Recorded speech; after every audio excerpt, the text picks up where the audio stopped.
Welcome to Hard Factor 92.3 Nigeria Info in Herringport, Harcourt. I'm Dayo. 12 minutes come past 3 p.m. There's fine, but now wet Monday because the weather looked really nice earlier today. Quite fine, at least in this part of Port Harcourt, here in Rimouski, Port Harcourt. It was quite nice, and then sometime a couple of hours ago, it all changed, and the sky got cloudy, it got darker, and then it started to pour. Not heavily here, though. It's just been drizzling a lot. I hear it's a lot heavier in some other parts of Rivers State, whatever it is you are, in Rivers or outside Rivers, or even outside the continent for that matter. I hope you're having a swell day nonetheless, and whatever the weather's like where you are, I hope the day is turning out working out to be a good one for you. Welcome once again, and as well, I hope that the start to the working week has been a productive one thus far. So, it is Hard Facts and Dayo from now till 7 o'clock. 7 o'clock. We keep the conversation going. Several matters we're going to be addressing one at a time. Absolutely. And you're welcome to join in the conversation as well via the usual platforms. We are live on facebook.com/Nigeria Info PH. That's facebook.com/Nigeria Info PH. Also live on YouTube. Just search for Nigeria Info PH. Remember to like our pages while you're there. Absolutely so. Also, WhatsApp's on 0809 030 6416. The phone numbers I will give out later on as soon as you're required to call in. That said, a few matters up for discussion on the show today. Let's see, I've got side comments coming up right now. Now, the side comments are not up for discussion, at least not at this time. Later on, after the meeting is at 6 p.m. during the segment referred to as the open season segment, I'll take your thoughts on every matter discussed on the show, mentioned by myself, including my side comments. We'll discuss those at that time till about 7 when the show officially comes to an end. So, after today's side comments, I do have the traditional rants coming up, something in my mind, expressing some thoughts on it, and I hope to get your take and mine till 4. Business news up at 4 o'clock, and is River State civic space civic space, that is civic space. You're probably wondering, what the heck's a civic space? Yeah, what exactly does that mean, civic space? What does it mean really? And whatever it means, is the civic space in River State a good one?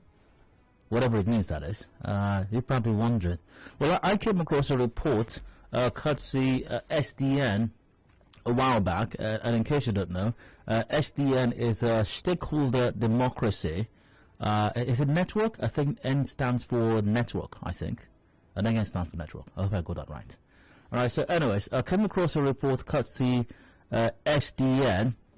Yeah, I was right. Stakeholder Democracy Network, a non-governmental, not-for-profit organization supporting those, basically working here in Rivers State, and I gather that they are an international organization as well, established in 2004 to support those affected by the extractive industry and weak governance. So, they worked on some report that was titled "The Status of Civic Space in Rivers State," and I read that report, or at least some summary of it, and it was quite something indeed, quite interesting really, and I thought it might make for a decent conversation on radio. So I reached out to the good guys at SDN, spoke to a couple of nice people over there regarding the possibility of doing an interview today. One of them, of course, being Thangold Okorisha.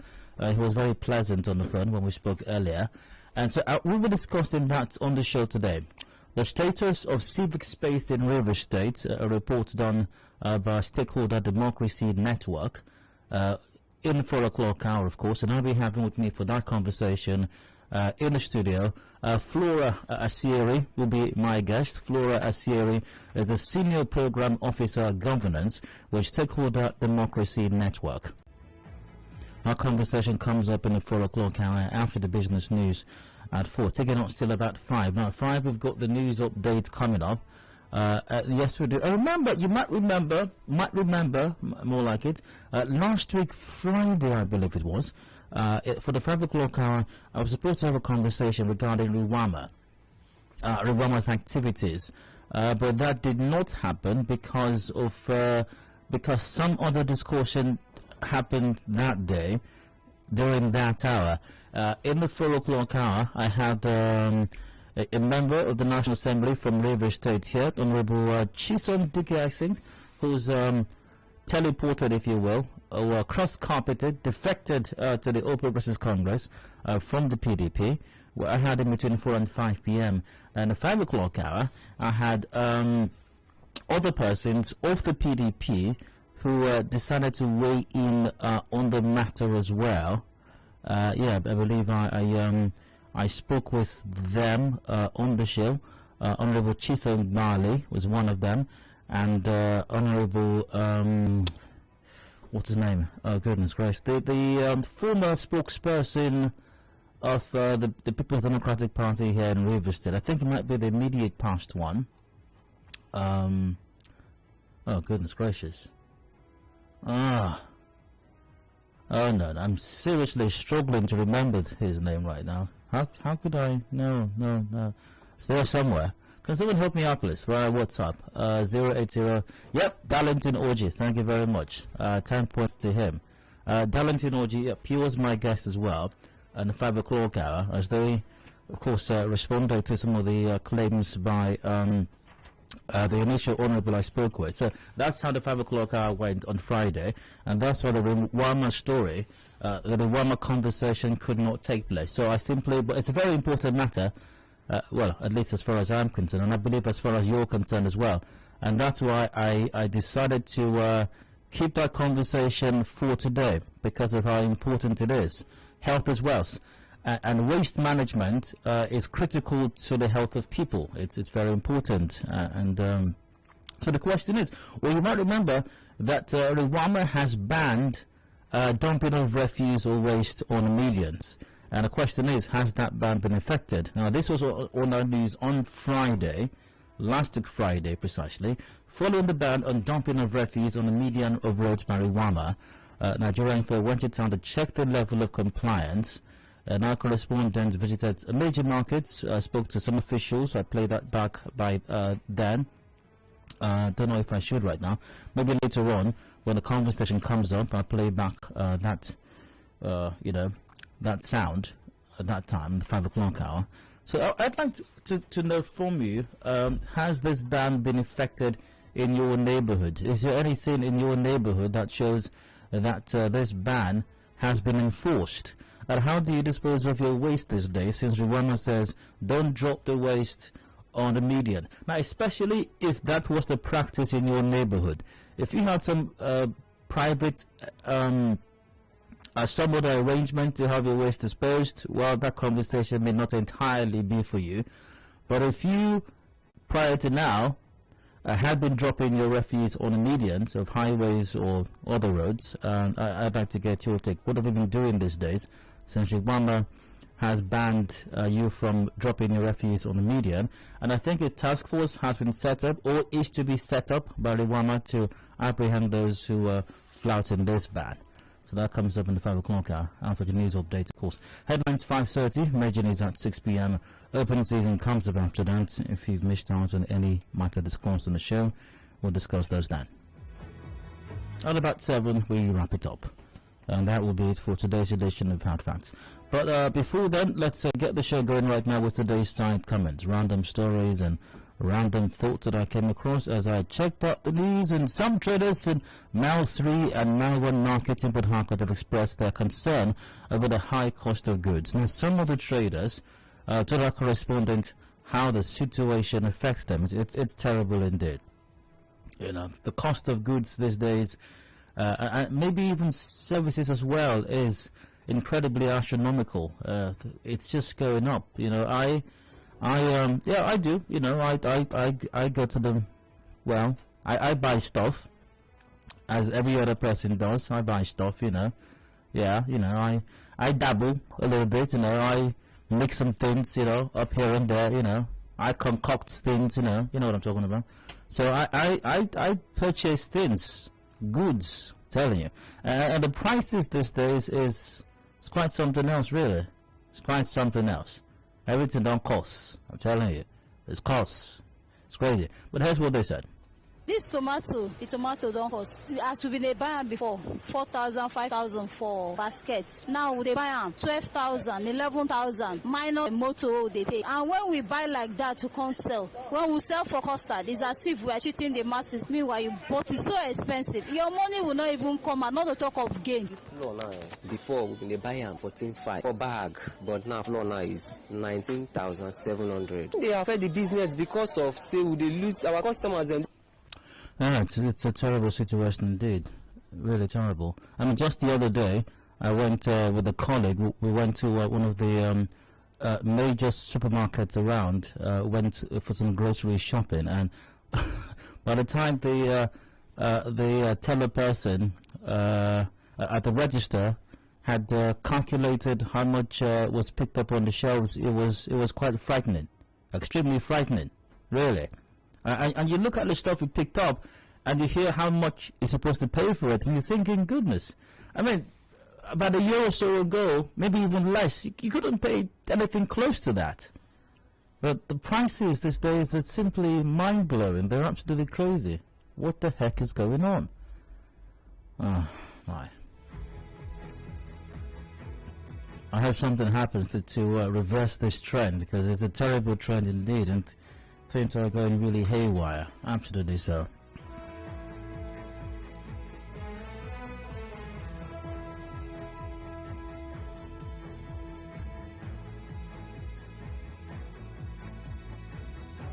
Oh, that's it. What else caught my attention on the news today as I checked it out? You know, let's see.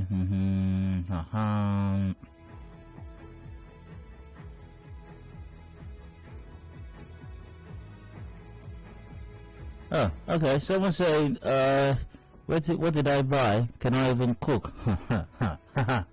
I can cook up a storm. I'm telling you, I can cook up a storm. Let's just leave it at that. Let's just leave it at that. President Buhari is in the U.S. to take part in the 76th session of the United Nations General Assembly. He was received by Nigeria's permanent representative to the U.S., Professor Tijani Bande, and the Foreign Affairs Minister Geoffrey Niema. The President will address the Assembly during the general debates on Friday. He's expected back in the country on Sunday. And it will be truly interesting to hear what the President has to say, really. Because what heads of state say at such a meeting, at such a gathering, I'd like to rephrase that. What certain heads of state say have reverberating consequences. They affect world economy. They affect even policies of other countries. You know, whether the comment of our president is going to have that kind of effect on the decision-making process of other countries or world powers, for that matter, I don't know. I don't know. And also, world leaders or heads of state also take that opportunity to give some kind of a progress report as to how they, what they are doing in their countries, what progress they're making, what policy they've enacted, how it's affected not just their country, but even the regional environment and even the world economy at large. I also wonder what kind of progress reports our darling president will be given. I'm waiting to hear it, really. Progress in what area, really? I don't know. Well, I'm sure there'll be something. So I guess we'll have to wait to hear what Mr. President will be telling the rest of the world when he addresses all the members of the United Nations General Assembly. That will be quite something to behold indeed. Now, Minister of Labour and Employment, Dr. Chris Ngige, is appealing to a striking National Association of Resident Doctors to return to work as the federal government continues to negotiate with the union to end the dispute. Ngige made the appeal during an interview on Channels Television. Let's hear what His Excellency the Honourable Minister. A quick listen to what he had to say on this appeal. Appeal to resident doctors. Where is it? It's not here. Oh my. Apologies, I can't seem to find. Is it here? Is it? No, it's not. Alright, sorry about that. But it's interesting, the change of tactics. But it's somewhat really amazing sometimes, the approach taken by leaders, Nigerian leaders. I mean, one moment you hear them say, you see, we are appealing to them to sheathe their sword. We are appealing to them to come to negotiating table. See, we are appealing to them. You see, this government, we are trying. We want them to try. And then the next moment you hear, let them go. We'll sack all of them. Sack everybody. Let them go. Let them go and do their doctoring elsewhere. Sack everybody. We'll replace them. We have doctors here. Let them go. The next moment you hear, no work, no pay. If anybody will not work, let them not be paid. We cannot be paying people. We know what this administration, His Excellency the President, we know what this administration is expending. Billions a year. I'm the minister. I know what's going on. I tell FedEx that they cancel meetings. You can't tell me that. They cannot come here and tell me that. No work, no pay. You can't be taking this from economic saboteurs. Risking the life of this nation. Why His Excellency is having sleepless nights. Yesterday he called me around 3 a.m. I can't sleep. What nonsense. And then the next moment, you see, we're the same man, by the way. You see, we're appealing to them. We're talking. We are trying to reach across the table, to fashion out modalities that we can all reach a compromise. See, compromise is everything. Compromise is everything. You see, in trade matters. You see, it's and union issues. They're actually complex. But if we use a magnifying glass to X-ray the matter, you see that at the end of the day we can all reach a compromise, because compromise is the issue. So we are taking this opportunity to appeal to them, and we hope that they will see reason with us, and we can all forge ahead. We can all forge ahead as a nation. You see, yeah. Can all forge ahead as a nation. Quite interesting indeed. Now, the minister also reacted to the court case filed by the federal government against striking doctors. Now, do I have that one? Do I have that sound? Just a moment. Oh, okay, I have that one. I saw where a young man was saying, "Oh, they have appealed. Ask their lawyers to appeal, do stay of execution, and the rest of them." I've been speaking with their lawyer, Femi Falana, but unfortunately, it doesn't seem to me that it's only Femi Falana that is doing this case. Because I spoke with him on Thursday before they went to court, and I know what we discussed, and I know what we agreed on. Only for them not to do so, received another advice from another lawyer. I told them no. I'd already discussed with Femi, and this is what we agreed on. We don't understand what's going on. We're talking to them and appealing. It's a very complex situation. We're talking. We talked. And I spoke to them. In fact, we were chatting the other day. What's that thing that you said? Is it Snapchat or WhatsApp? Which one? I think it's WhatsApp or something. We're talking. Even this morning sent me a WhatsApp message, and we talk. We're engaging them, and we'll see how this goes. But we're chatting. We are talking. Meanwhile, whilst His Excellency, the Honourable Minister and co are using WhatsApp to chat, Joint Health Sector Unions, JHSU, and the Assembly of Healthcare Professional Associations has issued another fresh 15-day ultimatum to the federal government to meet their demands. Now, rising from an emergency meeting of the expanded National Executive Council, the unions on Saturday gave government another 15 days to accelerate the process and fulfill their demands. And of course, the same process will happen all over again. Government will do nothing, and eventually the strike may be commenced, and then government will invite them for a meeting, and newsmen afterwards to say, Honorable Minister, well, we talk, you can see we're all laughing. You see, we're all comrades. I remember when I was a union leader like that. You see, we have been there before. But the thing is to note, the very thing to note is that His Excellency is committed to this. His Excellency, I can tell you, I can take it to the bank, I can tell you, His Excellency is committed to this. And it was through the graciousness of His Excellency that we convened this meeting to forestall what might be an implosion for Nigerians. And His Excellency was even telling me the other days, whenever he thinks about these things, he has running stomach, suffering from constipation.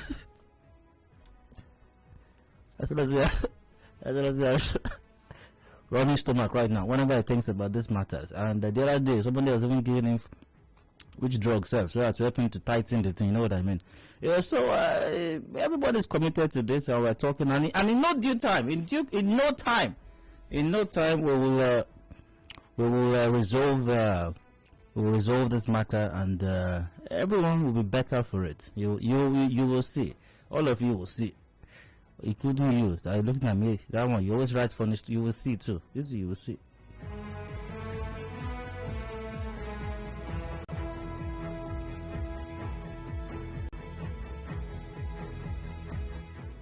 Alright, so that's about it for today's side comments. I'll be going on a break. I'll be going on a break right now.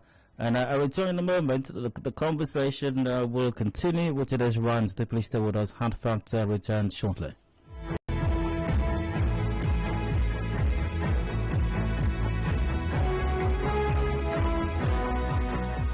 Information is a two-way thing. Nigeria Info, it's your turn. Let's talk.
We connect you to the world. We connect you to the vicinity.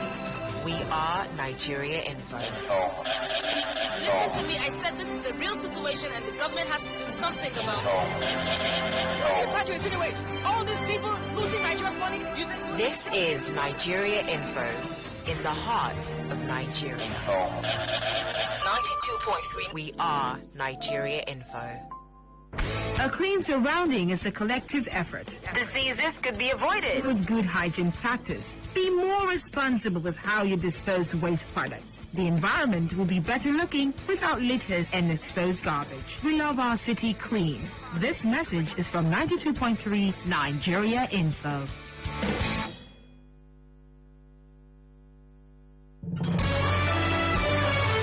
Are you running late and can't make it down to our Rumorsi office to book your commercials?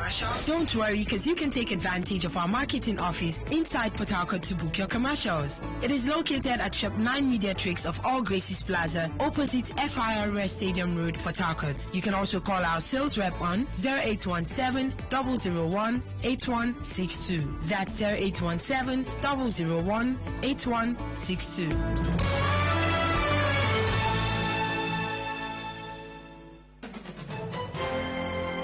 We connect you to the world. We connect you to the vicinity.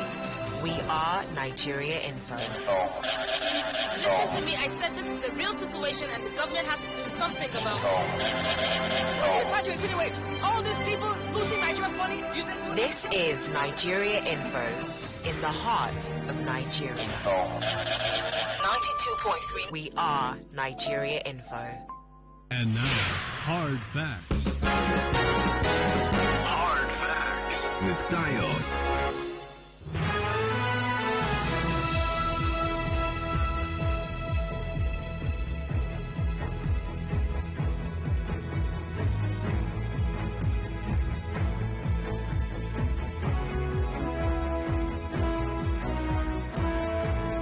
Welcome back. It is Hard Facts 91.3 Nigeria Info here in Port Harcourt. I'm Dio, and I'd like to rant for just a bit. I've got something in my mind. I'll be expressing some thoughts on it, and you're welcome to express your thoughts and mine all the way till 4 p.m. So I came across an interesting piece of news on our bulletin earlier today, and it gave me an idea for what I suppose might be a very important matter, and which has inspired today's rant, of course. Let's get straight to it. Here was the news item on our bulletin from earlier today, much earlier. I think it was the first major bulletin of the day. The chairman of Ubeta community in Ahoda West local government area, Mr. Frank Jack, has warned youth in the area to stop harassing contractors working on the NLNG gas pipeline and water projects in Ubeta. Addressing community youths, members of the CDC, chiefs on Friday, September 17, to Better, Frank Jack said the integrity tests carried out by the NLNG on the pipelines is to protect the people and their land from possible leaks and failures in the future and should not be sabotaged. Now, he frowned at the attitude of some youths who collude with some persons to attack the water projects in order to stop the reticulation and provision of potable water for the Ubeta people, warning that the long arm of the law will visit the saboteurs if they do not stop. He said the unwarranted barricade of project sites causes avoidable loss of funds, unemployment, fear on the part of the workers, and delay in timely completion of projects. Yep, responding, the youth president, Moses Newton Eder, and the leads of the community promised to protect the two projects to completion for the benefit of the people. Yes, and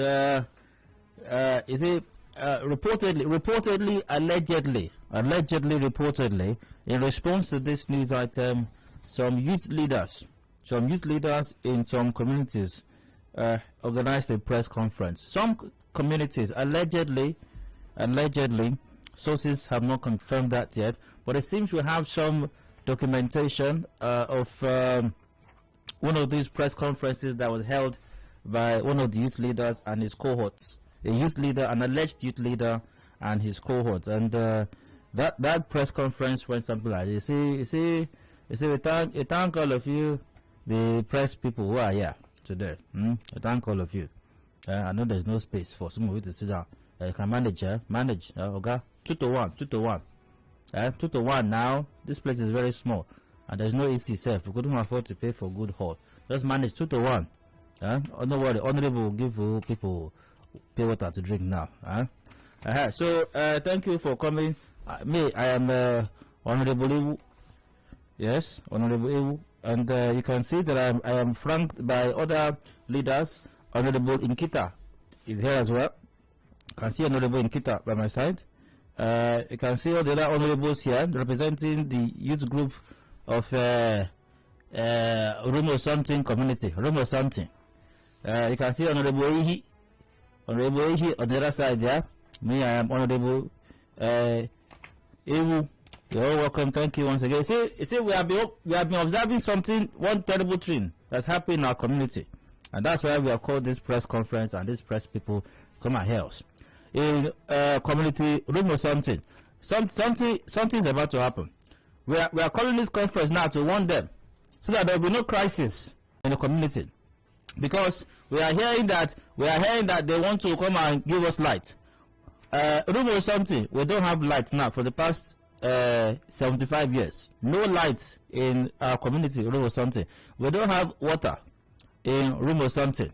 For the last time itself, it's be like Honorable, that one should be like 82 years now. No water. Not in fact, even my great grandfather that fought with Jaja Fokobo, no water. Since that time, they didn't have water. We don't have one single road.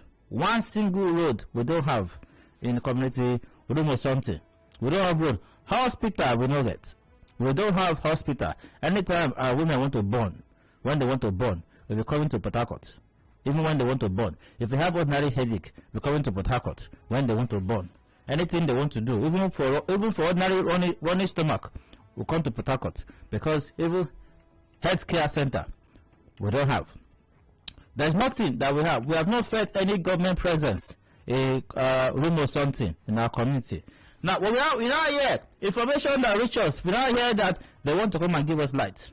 See, we want to ensure that so that we want to appeal to His Excellency also, so that there will be no crisis. To avoid any kind of crisis, they must not give us light. They must not give us health center. They must not give us road. They must not give us school. We don't want it. They should just find us something.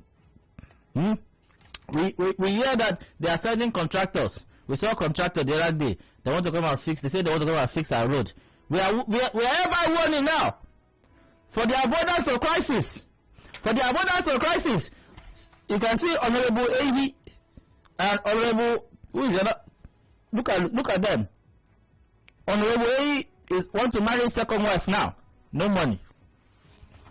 Honorable Nkita, he wants to build upstairs now. No money. And they want to give us light. They want to give us light. They say we need healthcare. Said for the last 82 years we did not have. Did all of us die? Right? For the last 75 years we didn't have light. Did all of us go blind? Right? For the last I don't know how many years, no single one road. No single one road. Did our leg break? They say they want to come and fix. See, for the avoidance of crisis. For the avoidance of crisis, because we are warning now. They must not fix any road. They must not give us light. They should just find us something. Find us something. That's what we need in our community. We know something. We need them to any contractor that we see crisis. Any contractor that we see, they will not work. In market, write it down in community room or something.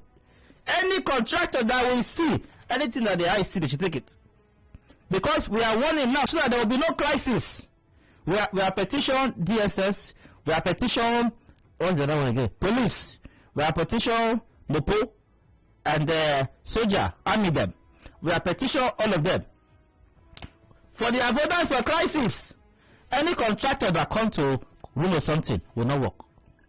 They will not what? They will not work.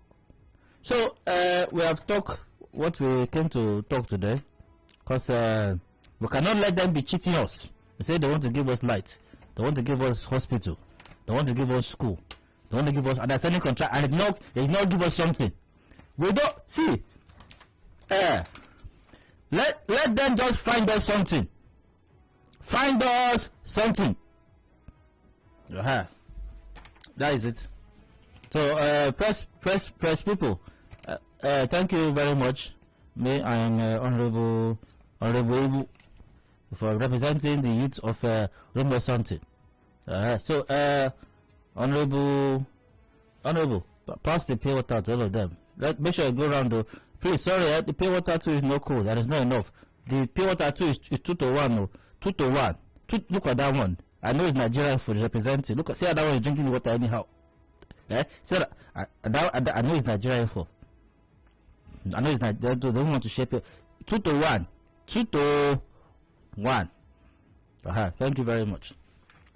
So, allegedly, that's the report that we got from one of the youth groups from Rumo Something community, organizing a press conference, expressing their displeasure with any attempt at developing their community. Rather, they want them to find them something. Very unfortunate situation indeed. And the sad part of this is you are killing yourselves, and this handful of people, for selfish, greedy interest, will do anything to stop even developments that will benefit them and their people, just because they want to satisfy their selfish, greedy,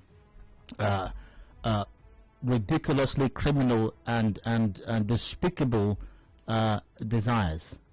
I hope that we're able to move away from this primitive notion and mindset and be more forward thinking and look on the bright side and look on the positive side, on the developmental side, because we all have roles to play to ensure that we're able to foster development in our various communities. On that note, I end this run. Thanks for listening. I hope you went bored. Let's get your take on mine. Numbers to the same lines are open. We've got 0817 93 0002 or 0003. That's 0817 93 0007 as well. We're live on Facebook.com/Nigeria Info PH, and WhatsApp is on 0809 0306416. Please keep it brief and straight to the point.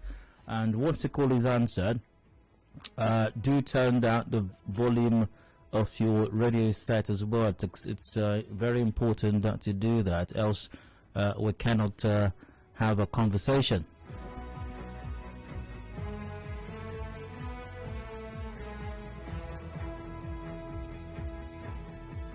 Ganiva, what's up, guys? Hello, Dad. It's a very unfortunate situation we find ourselves presently. I do agree completely. And someone's asking me, which community is that, please? Rumo Santon. It's Rumo Santon. In We Bakbo, in Wino August, the CDC chairman has taken side. Exactly. I didn't report that. The youth leader, Honorable Ewu, was saying that the CDC chairman has taken sides and they will not stand for it.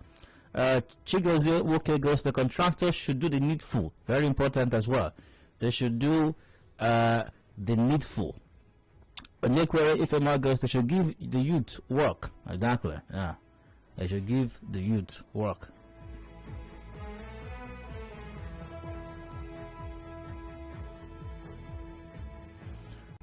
Once again, numbers are 0817 93 0002 or 0003 or 0007. A reminder, we're also live on Facebook.com/Nigeria Info PH. WhatsApp on 0809 030 6416.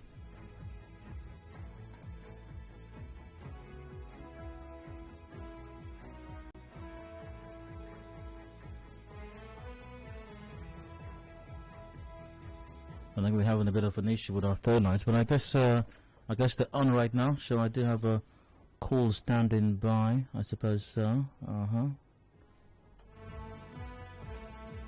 Right, I've got Barry D. Gardon from Ada George on the line. Hello, welcome. Adedayo Elusakin. Hello, go ahead. Eka Sofa. Hello, go ahead. Barry D. Gardon from Ada George. CDC chairman warns youth to stop harassing contractors working on gas pipeline and water projects. What's wrong with the youth? Why are they disturbing them? They should allow them, let them work. Dayo, we are the problem of ourselves. Nobody they do also. That we they do ourselves. What's this? Let's go. Oh, well, like a message here via Facebook. I read that just a while ago. The contractor should do the needful.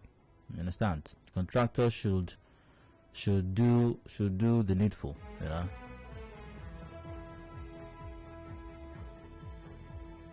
I know it's taking your thoughts still. We've got 9 minutes to go before 4 p.m. We're having some network issues, it appears, but once again, via Facebook, we're live on facebook.com/Nigeria Info PH. Victor Sarah on Facebook, problem too. I've got George from Bugama. Hello, George. Welcome. Go on. Yeah, Dayo, good evening. Right, go ahead. Dayo, most times, the problem is that already in Rivers State we have existing unemployment issues rising among our youth.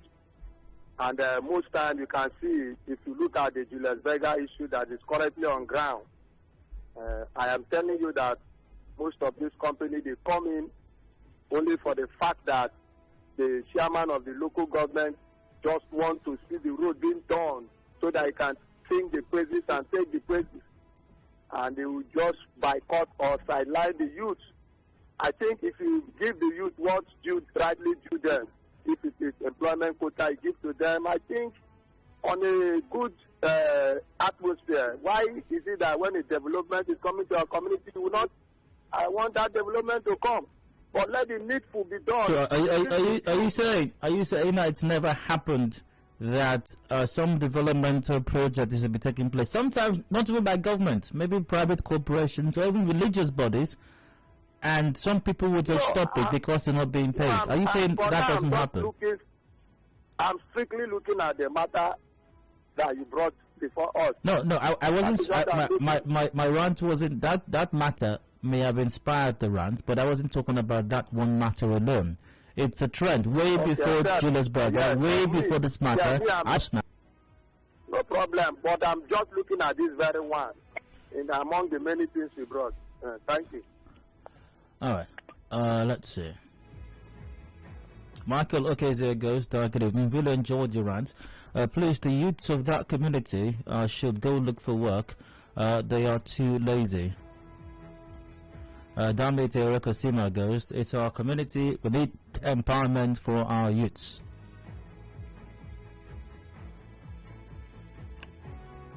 And lest the message is lost on us, this is not about that particular community. I can't even say that I know the details of what's transpired in that community, or what the whole issue is about, or the details of it for that matter, but there's no doubt in the fact that there is a trend. There's an obvious trend, and it doesn't matter what the initiative is, you know, whether it's a power project, whether it's road project, or some other infrastructure development. You're always going to have people who are going to want to derail it, who are going to want to stop it for varying reasons. They just want to be paid, and many times it's not about giving us jobs, because you have situations where jobs are given and people say they don't want the jobs. They just give us money. This is not about jobs. This is about pay us. Before you bring development to us, you have to pay us for it. Anthony from Chuba, you're welcome. Go on. Yes, thank you. I want to disagree with the notion that there's anything wrong with the community leaders asking for a little token. Why? Why should they ask for a token? Well, these are community leaders, and when they're organizing meetings and all the level over the years, they are spending money. Are you the one funding them, or the government funding them to keep the community safe and keep sanity in the community? Are they the ones feeding the? Are they the ones feeding the community? The one thing you know is that for every community there is leaders, and the leaders comes with responsibility. And the government are not asking these people anything, or asking them if they are living or not. So if a contractor comes in that got a big, by the way, is the money not people's money, by the way, we are talking about. Even when it's a corporate social responsibility, that's not your money. I'm aware of an incident where a church wanted to fix a road, and that project was stopped because community wanted money. In the church case, so by the way, that is another detail. But church also make a good amount of money as well from the community. So leaders should collect money. The community until something like protest starts, or they get out next week. So Anthony, what are the leaders using this money for? Anthony? Yes? What are the leaders using this money for? When they are organizing a meeting, or are you the one paying for the venue? So who asked them to organize meeting, Anthony? Was it the contractor or the company or government that asked them to organize meeting? Walter from Uboko, you're welcome. Go on. Yeah, good evening, Dayo. All right, go ahead. I hope youth disturbing is not even only a River State. All these things happen in all the states. Because I know that if a job is given to a contractor, there is something we call logistics. Dayo, can you please expatiate or expand the meaning of logistics? I don't know what that means. You don't know what that means? I have no idea. So what it means is unforeseen circumstances. Like what? Like hungry youth leaders? Dayo, I hope you come from a community. No, that's what I'm saying. Like, even if it happens, where I come from. Have been paid for all these things.